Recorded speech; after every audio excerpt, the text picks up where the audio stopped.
I'm Rebecca Brand. We're gonna make chicken soup with the leftover chicken. With our leftover chicken, we're gonna cut off the meat. And the reason I do this is I don't want to have the meat so cooked that it gets tough. I also, after I cook the bones down, I don't want to have to bother taking the meat off the bones. It's going to be hot. So this is the way I do it. I cut the meat off in big chunks, and since it's already been cooked, it gets really easy to tear apart. So I take the thigh and I bend it off like that. Look at how fast and easy that was. I'm going to keep all the skin and all the juices from the plate because that's going to give it some really nice flavor. This is going to go into the stock, pick off the skin into the stock. It's like I'm sorting this chicken. It's a little messy, but you know what? Cooking is messy. I don't want any of the cartilage, so kind of find that part and put that in your stockpile. That probably took me 2 minutes to take all the chicken off the bones. So this is now going to go into my stock pot. The water's just going to cover the chicken. I don't know, that's probably a gallon and a half of water, but the quantity doesn't really matter. So I turn the burner on high. I add 2 bay leaves. I put a lid on it because that's going to make it boil faster. And I let it sit while I prepare my vegetables. This chicken is going to be used for later. Cover it with saran wrap. Okay, make sure you have a real sharp knife. And the first thing I'm going to cut are my onions. So I'm going to cut each of the ends off. Now these onions I'm going to want to have in bite-sized pieces. So after the ends, I cut it right down the center so I have an easy peel with this. Now one trick I like is, I like to save these bags from the grocery store because they make really great countertop trash bags I can just throw into my trash can later. And now that I want it into little tiny pieces in my soup because I don't want to have a bite dominated by the onion, I go like this. I cut little vertical slices into it. Then I do this. Now be careful because this can be trouble for you. You go very slowly and you're cutting them down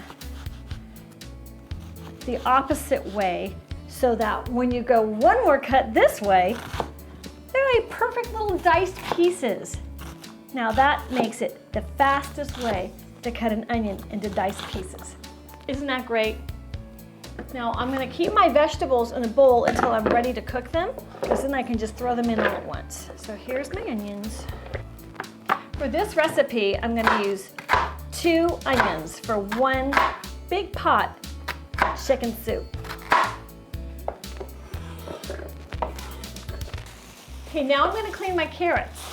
And so I'm going to bring my little trash bag with me, grab my carrots, and I've got a trick for you so you can peel a fast carrot. And I call it central pivot trick. So we rest our carrot on the bridge of your sink or on the side, whatever is most comfortable for you. And then I scrape it fast as I'm turning it. Done with one side, the next.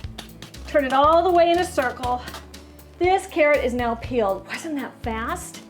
So I'm going to have the same quantity of carrots as I have of onions in the dish. I line them up because I cook fast. I chop the ends off at the same time because that's an easy cut to do with my knife. Now this is a trick for cutting carrots too. I have the same philosophy about carrots. I don't want a big bite of a carrot. I want to have all my flavors equally dispersed in my soup.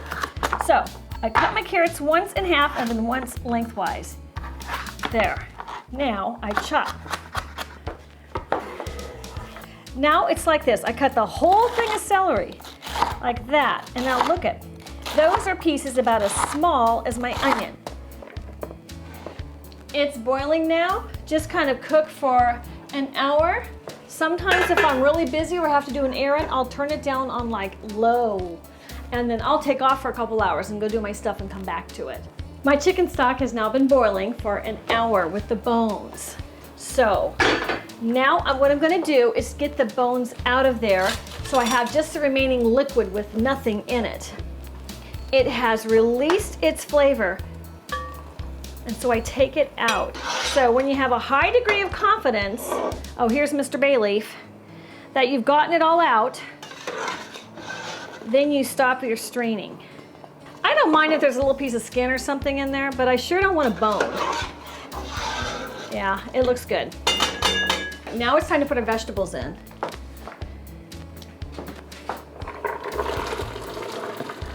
These vegetables are going to take about 30 minutes to get soft.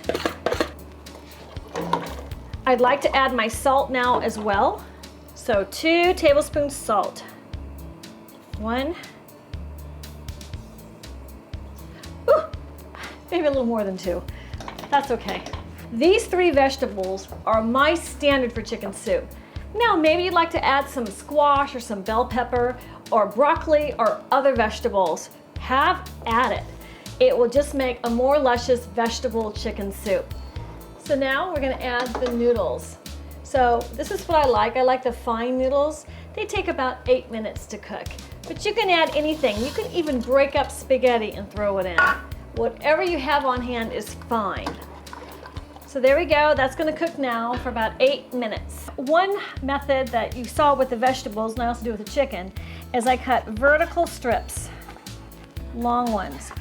And so I can cut pieces of chicken all together. Let's take a look at the noodles. Yep, they're done. They're translucent. That's what I look for. The final step is adding the chicken. So my soup is done. Let's try it. That's what it looks like. How pretty. It's hot. It's delicious. So use your leftover chicken and make some chicken soup tonight.